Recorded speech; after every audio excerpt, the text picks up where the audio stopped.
હું નૈનાબેન નાનજીભાઈ બારિયા.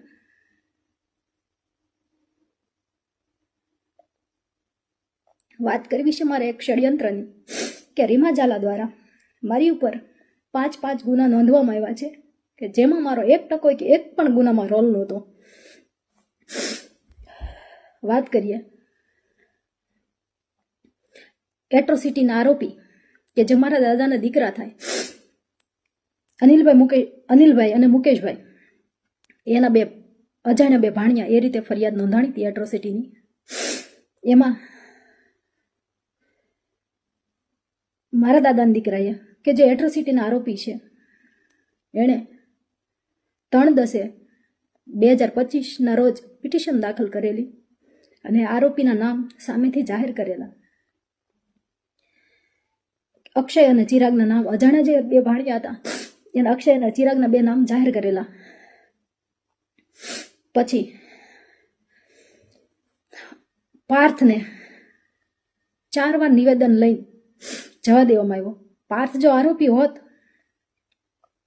તો એને તરત અટક કરી લેવો હતો ને, છતાં એને અટક કર્યો નહીં. 4 નિવેદન લઈ એને જવા દેવામાં આવ્યા.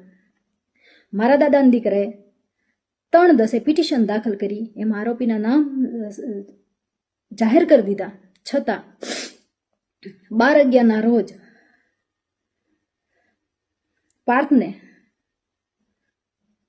અમારા ઘરેથી પકડીને આરોપી બનાવે છે. બનાવે એવો આખો છે કે જે દિવસે મારા ઘરેથી પાર્થની ધરપકડ થઈ એ દિવસે મારી માસીની દીકરીનો ભાણિયો એક્સપાયર થઈ ગયેલો હોય અને હું પીપરલા ગામે ગયેલી હતી લૌકિક કામથી. હું કોબડી ટોલનાકાથી પસાર થઈ મારી ગાડી રોયલ પાર્કમાં, હું જ્યાં રહું છું એ સોસાયટીમાં સીસીટીવી છે. પાર્થ અને ઉષા હું ઘરે પહોંચી એના 30 મિનિટમાં મારા ઘરે આવે છે, 15 મિનિટમાં ઘરે આવે છે. હું 30 મિનિટ જ થઈ હતી પહોંચી અને ઘરે. પાછળ તરત પેરોલ ફરલો સ્કોડ આવે છે. મને કે તમારા ઘરની ઝડપી કરવી છે.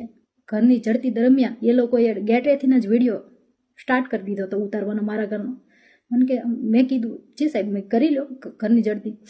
પાર્થને મેં એને સોંપી દીધેલ. પછી મને કે તમારો મોબાઈલ લાવો, મોબાઈલ આપી દીધો. પછી મને કે હાલો તમે. એટલે મેં કીધું સાહેબ, મેં કીધું હું આરોપી થોડી છું. મેં કીધું હું આવું છું સાહેબ, મેં મારા ઘરે મરણ થઈ ગયું છે, હજી હું પહોંચી જ છું અને મેં તમે પહોંચો ત્યાં હું આવું છું. તો નહીં અત્યારે ને અત્યારે કે અત્યારે જ આવો એમ આ જ હાલતમાં. ત્યારે મેં પ્લાઝો પહેરેલો, નાઇટ ડ્રેસમાં હતી. એટલે મેં કીધું તો સાહેબ 2 મિનિટ ઊભા રહ્યો, હું આવું છું. એની માથે મારી માથે ફરજ રૂકાવટનો ગુનો દાખલ કરી દીધો. હવે વાત એ રહી મારા ઘરેથી બોટલ દર્શાવી. મારા ઘરમાં એન્ટર થયા ત્યારથી વિડીયોગ્રાફી એ લોકોએ શરૂ કરી હતી. તો મારા ઘરેથી બોટલ મળી એનો વિડીયોગ્રાફી એમાં હશે. હું કહું છું સાહેબને, રિક્વેસ્ટ કરું છું કે વિડીયોગ્રાફી બહાર વાયરલ કરે.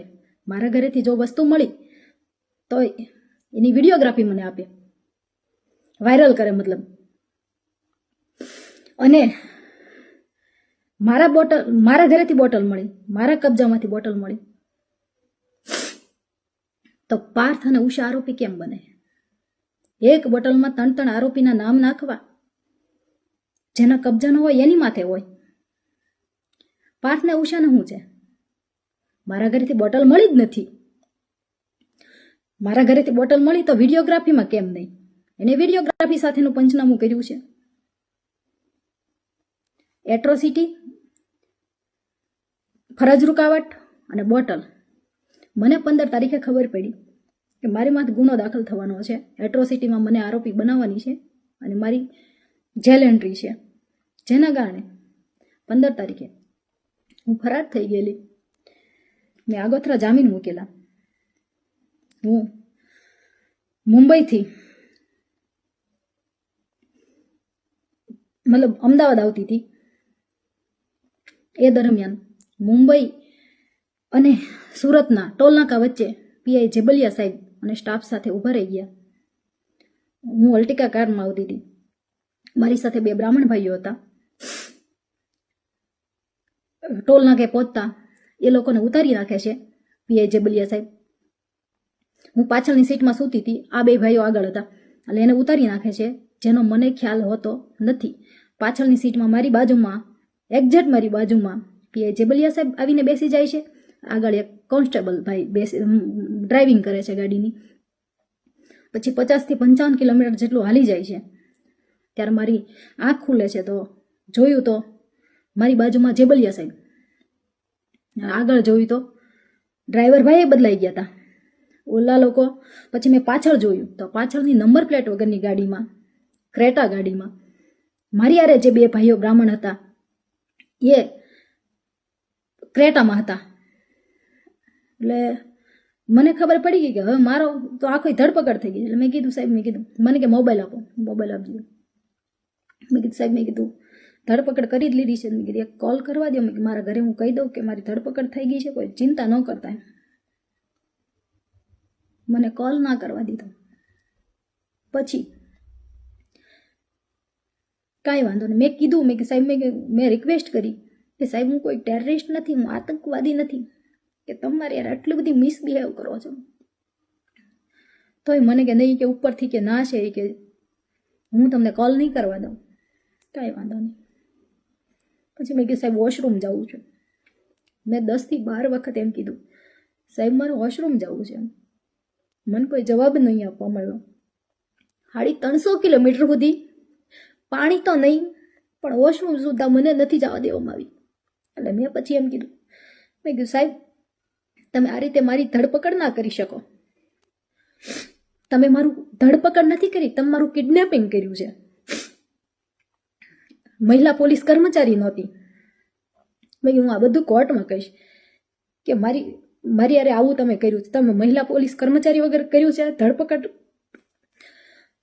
અને નંબર પ્લેટ વગરની ગાડીથી કર્યું છે.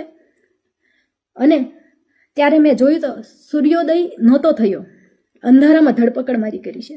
કાંઈ વાંધો નહીં.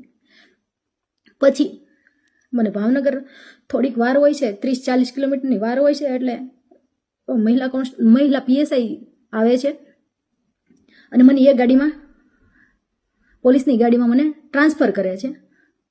કાંઈ વાંધો નહીં. પછી હું ને આ SC/ST સેલ મારી અટકાયત બતાવી દે છે તરત, ત્યાં બધું તૈયાર જ હતું.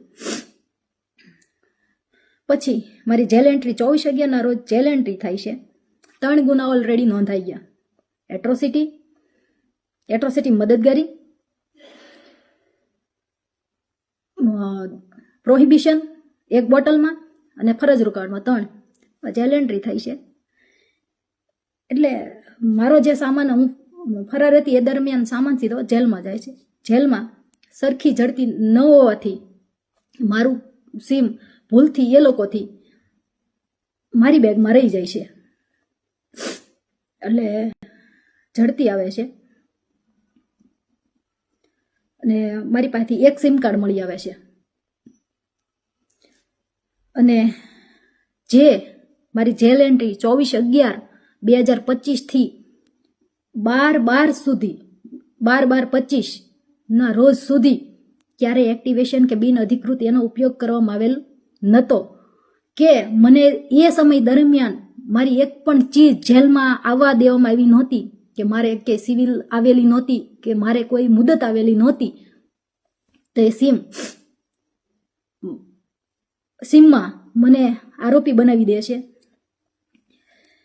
અને એની 4થો ગુનો દાખલ કરી દે છે. જેલ અધિક્ષક સાહેબ કહે છે કે એની બેનનો એક્ટિવેશન ટાઈમ જોવે છે તો પહેલાંનો આવે છે, મારી જેલ એન્ટ્રી પહેલાંનો આવે છે. એટલે સાહેબ કહે છે કે અમારે ગુનો દાખલ કરવો નથી. રીમા ઝાલા કે ડીવાયએસપી પરાણે ગુનો દાખલ કરાવે છે અને 4થો ગુનો મારી પર દાખલ કરાવી દે છે. અને પછી મને જામીન મળે છે ભાવનગર પ્રતિબંધના. પહેલા મહુવા ઓર્ડર કર્યો, પછી દાહોદ કર્યો, અને મારે ભાવનગર પ્રતિબંધ હતો.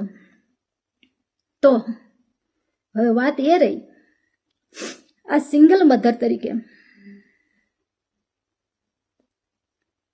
મારી ફરજ હોય મારી જવાબદારી હોય, મારે 9 વર્ષનું બાળક હોય,